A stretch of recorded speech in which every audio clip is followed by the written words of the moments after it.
Everyone, welcome back. I hope you're doing good. In this video, which is our video number 2 on AI for beginners, we are going to continue talking about a few of the fundamentals about artificial intelligence.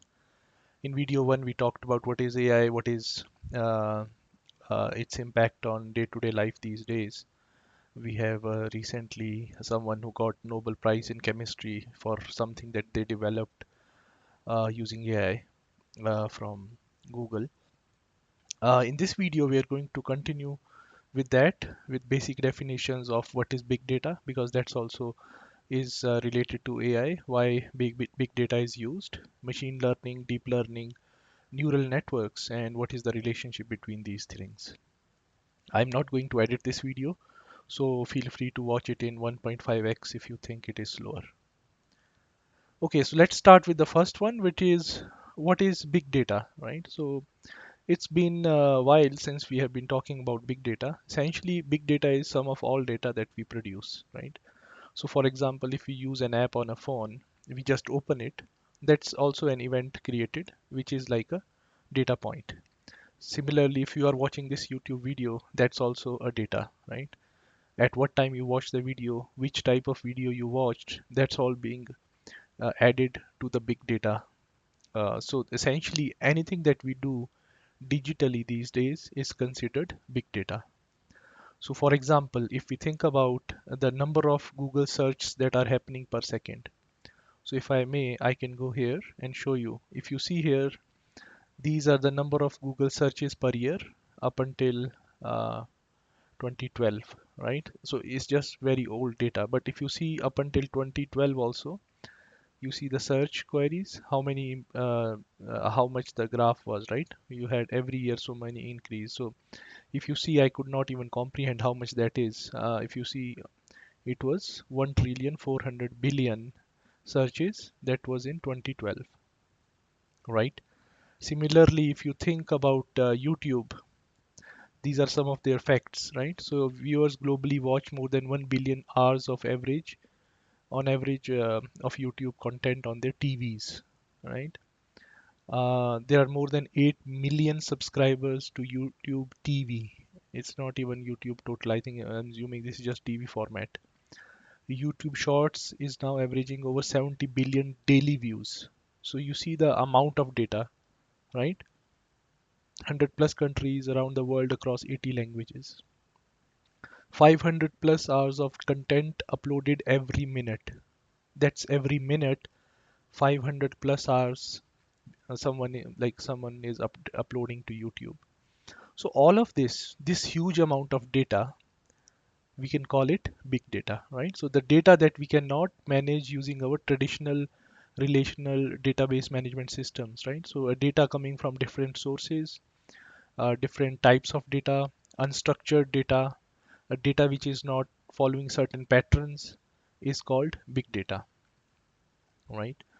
So like I mentioned, right, if we, for example, go to Wikipedia page of big data, let me do that, or maybe I'll just click here. Oh, yeah, let me open it here. So if you see big data, so essentially any type of data that's too large or complex to be dealt with the traditional data processing application softwares. So essentially that's big data. So any data generally, if you see, can be stored in an traditional way. We had, for example, data for I don't know, ERP software, data for your school management system, leave management system, all those things. So the data was basically structured, and you had some relation between the different data sets, right? Relational database management system, RDBMS, we used to call them. But the data which is coming from n number of resource sources in a huge quantity, not structured, is essentially called big data. So why is this important, right? Now let's talk about that. So what is this all data used for, and how does it relates to AI? These are the next two questions that we want to answer. So use case is obviously very simple, right? Organizations can use this data to improve online experience, for example, right? design better products and features, improve understanding of customer behaviors, right? So for example, if there is a IPL match going on, or some soccer cricket football match going on, right? And at the same time, do we want to also analyze what type of apps people are using while watching a match? Is the advertisement that we are showing during the match, are people basically listening to that or getting inspired from those advertisements, right? Which part of the country opens which type of apps, right? Similarly, in YouTube also, at what time of day you watch what type of videos, and algorithm will then try to give you similar type of suggestions based on the time of the day, depending on your past history. Like last time we mentioned, right? Spotify or Apple Music will give you music suggestions based on those events. So big data has a lot of use cases. There are potential issues with big data also, privacy concerns, but I don't want to digress with that. But essentially, that's what big data is, right? um, Now, obviously this is a big data, right? Lots of data which is unstructured with huge quantity. How do we make it useful? Obviously we have lots of use cases. It's just what I mentioned, three are very basic. In healthcare you could have use cases, a lot of use cases, right? Limitless. But how do we make it useful? Because it's a huge amount of data, right? So this data obviously requires analysis, right?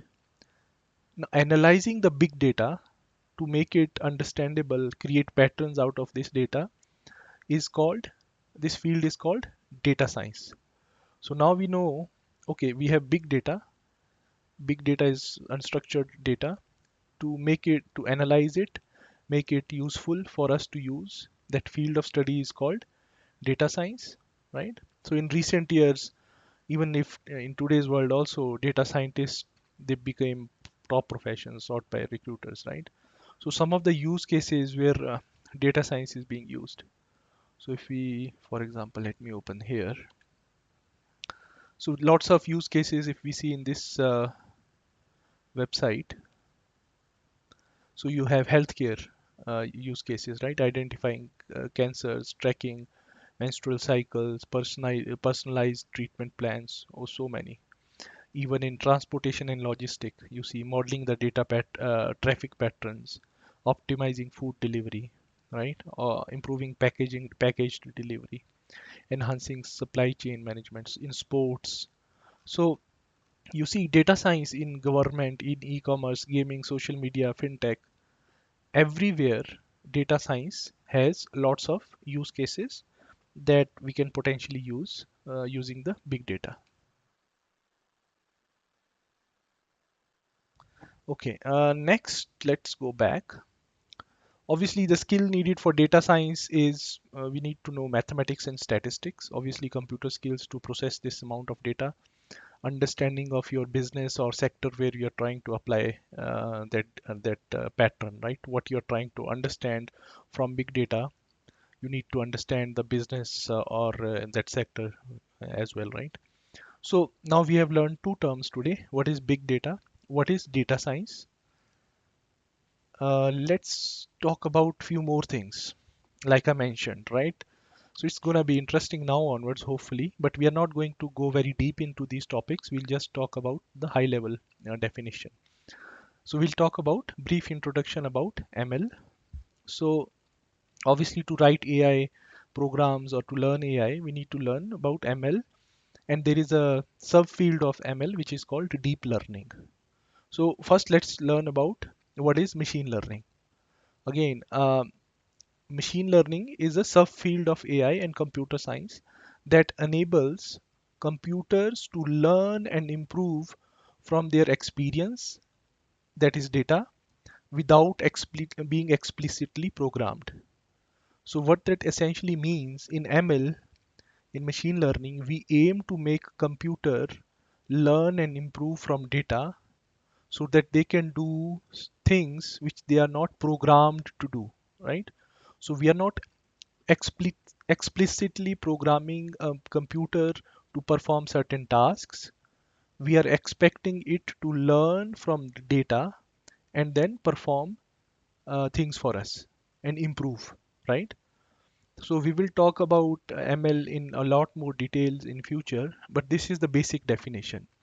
Even we can explore our Wikipedia page if we want. Essentially, if you see, this is similar thing. It's a field of study in AI that is concerned with basically that's concerned with uh, creating of statistical algorithms that can learn from data, right? So creating of programmatical algorithm, statistical algorithm obviously, that can learn from data and generalize to unseen data. So it learns from existing data and perform tasks in future against the future data, right? So we have, let's say, X number of data available till now. It learns from this data and we provide it new data and ask it to analyze that data based on whatever it has learned from the past data. So we have not explicitly programmed it to learn from, sorry, give us or analyze the future data for us. But based on the past data, we are expecting it to learn from it and give us the prediction or basic analysis from the future data. So I hope I don't want to get more into it because it will probably become too confusing. But essentially, that's what it is, right? Making the computer program do things which it is not programmed to do, but we are expecting computer program to learn from experience or data. Now, there are different subfields of machine learning, like different ways to achieve machine learning. There is one field with machine learning that we are mostly concerned with. This is called deep learning, right? So within machine learning, deep learning is based on neural networks. So deep learning is a subset of machine learning methods which is based on neural network. It relies on construction of artificial neural networks. Now this is getting a little deeper. So in deep learning, we have artificial neural networks which are made up of thousands and millions of neurons inspired by human brain. So you know how human brain works? So let me just first check and give you the neural networks of human brains, if I may. So if you see, this is the human brain, right? If you see, we have thousands of nerves within our brain. So we have signals passing from one neuron to other neuron based on emotions, based on actions, and so many things, right? It's not even completely, humans have not even learned how our brain completely works. But essentially, we have neural circuits within our brain. So neural circuit is basically different neurons connected to each other and interacting with each other through these circuits. So similar to that, if we talk about deep learning, so deep learning is artificial form of this. So artificial neural networks which are connected through different through millions of which are made up of millions of neurons which are inspired by human brain.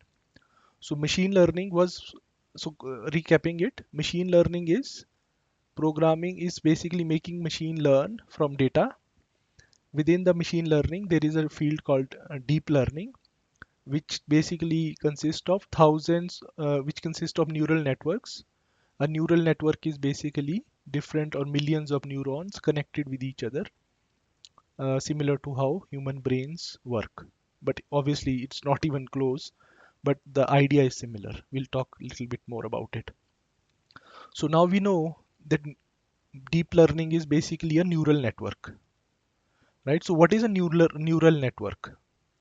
So neural network sometimes is also called as artificial neural network or neural net, ANN or NN.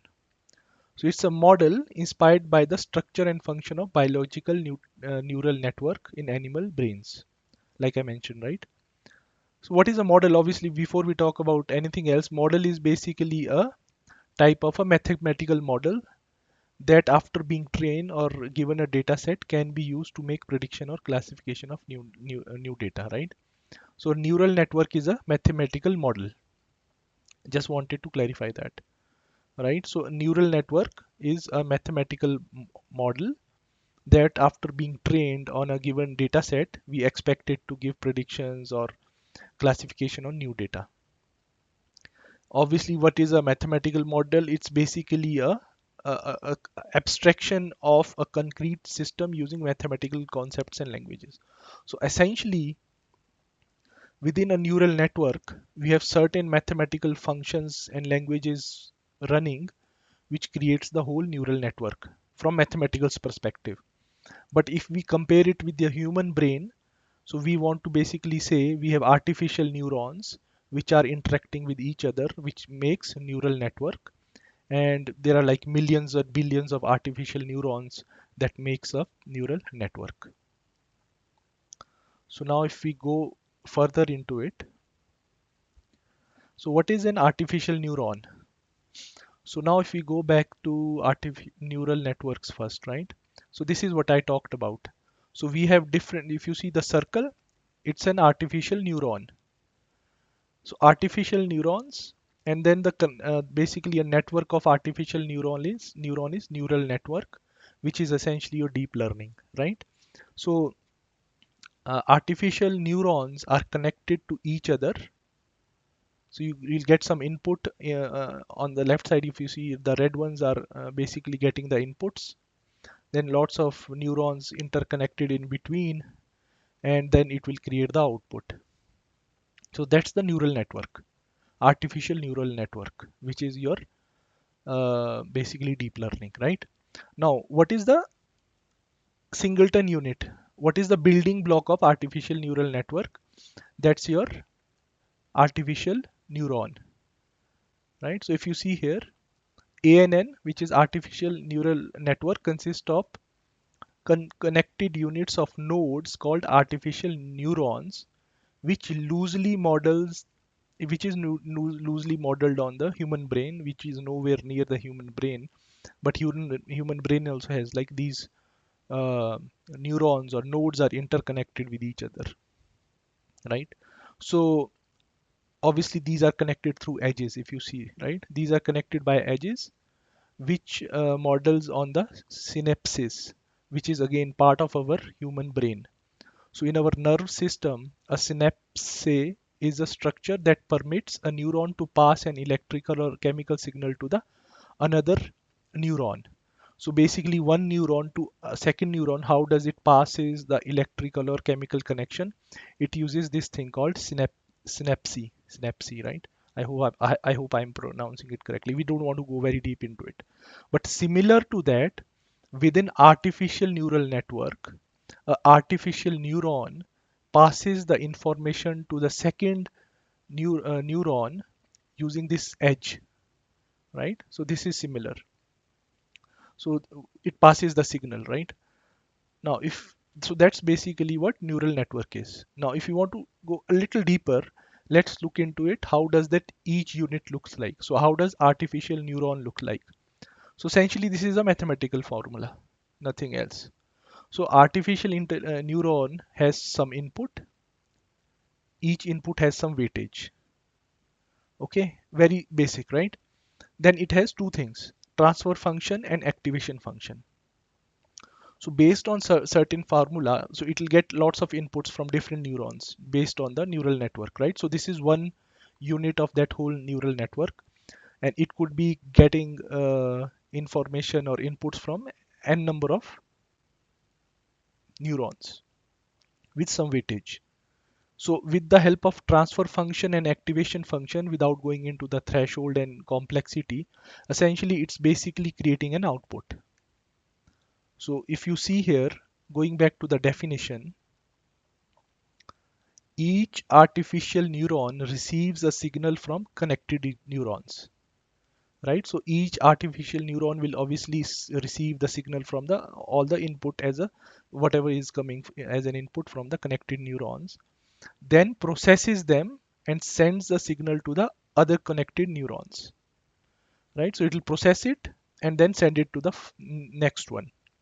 The signal that it sends is a real number. So it's not like a chemical reaction that's happening within the brain or electrical section reaction that's passed on, right? It's basically sending some number, mathematical number, real number, and the output of each neuron is computed by some non-linear function of the sum of inputs called the activation function, right? So whatever is received and whatever is then output, like what is the input it received, then basically it will read that input based on the weightage. It will use that formula for called activation function to calculate the output. Simple, right? Very basic definition. So it receives the input based on weightage. Using the activation function, it will create the output. That's it. That's all it has to do.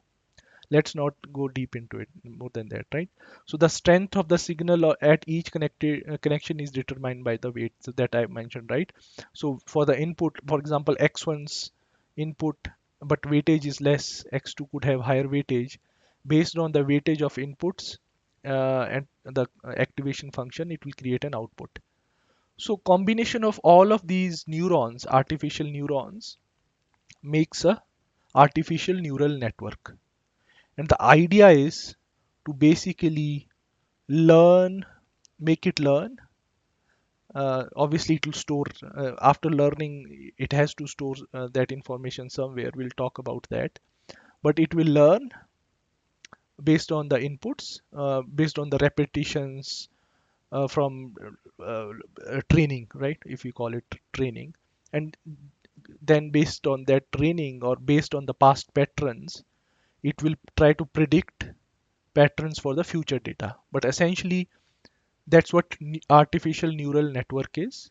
So artificial neural network is network of individual artificial neurons. And what is an artificial neuron? It's basically a mathematical function. Okay, so it receives an input and gives an output, which is a signal, which is a real number, right? If you see here. So that's what it is. If we go back here, so a neural network is made out of artificial neurons. And if we go to the next slide, right? So I've talked about how does a neural network looks like. It looks like this. So each circle is a node, which is an artificial neuron. And how does artificial neuron looks like this, right? You have inputs coming from different connected neurons with different weightage, and based on the activation function, it will create the output for next neuron, whatever is connected to it. And this is the formula. We are not going to go into it. Very basic structure, right? So this is very, very basic, or very fundamental level deep learning. Okay, so this activation function now we know, and the strength is obviously determined by the weight. Like, because let's say there are 10 neurons connected, different neurons can have different weightage. Based on that, the output will be determined. So we have these are the references I have used up until now to define machine learning, deep learning, neural networks, artificial neural networks, basically an artificial neurons which is based on human brain. Next, let's just see the relationships now. So we have talked about big data, we have talked about data science, we have talked about artificial intelligence, machine learning, and deep learning. So if you see artificial intelligence, machine learning is one subfield of AI, artificial intelligence. Deep learning is basically then subfield of machine learning. And with the help of deep learning, we use data science to give us the output or desired business use cases, right? Whatever we want to use it for. So the deep learning along with data science can give us all these use cases which I was talking to you earlier, right? Healthcare, transportation, sports.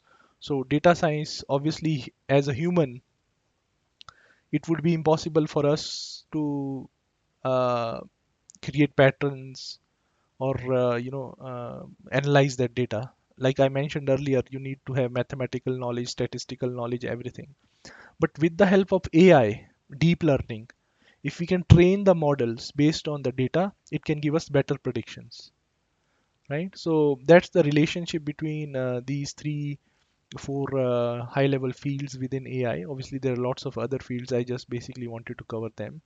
And just for as a disclaimer, I got this from here. Machine learning, data science, and artificial intelligence. This is in Medium from where I got the. Uh, so if you see here, obviously he has talked about what is the difference between data scientist and machine learning engineer. But now you see, right, a little difference. Obviously, data scientists are more focused on the data. Machine learning engineers are more focused on the technology part of it, right? So data science would obviously will meet with the stakeholder because they need to know the business problem.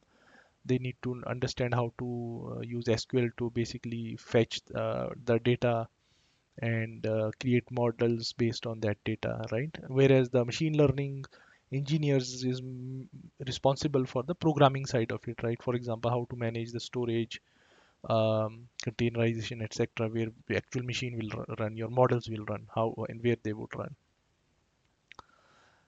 So with the help of deep learning, so like I mentioned, right, and big data, AI now can solve complex problems in the real world.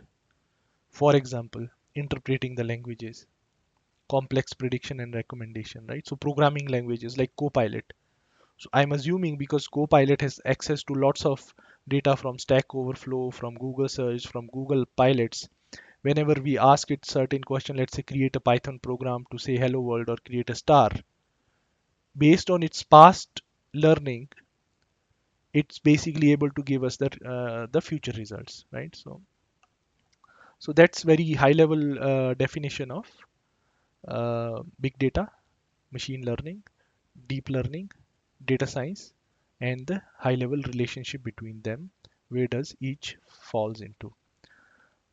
Before I conclude, I just wanted to let you know, if you are finding these videos useful, please consider subscribing to my channel. It will be encouraging for me, and please add your comments if you have any. In the next videos, we are going to talk about common myths around AI, because there are lots of myths about AI, right? Social impacts of AI, which we have already talked about a little, but let's just keep it for the next video as well. Risk and dangers of AI and certain challenges that we are facing with AI for future. And then we'll continue to go deep into technical stuff. But I hope you have liked this video. If you are here till now, I really appreciate it. Thank you for watching. Bye for now.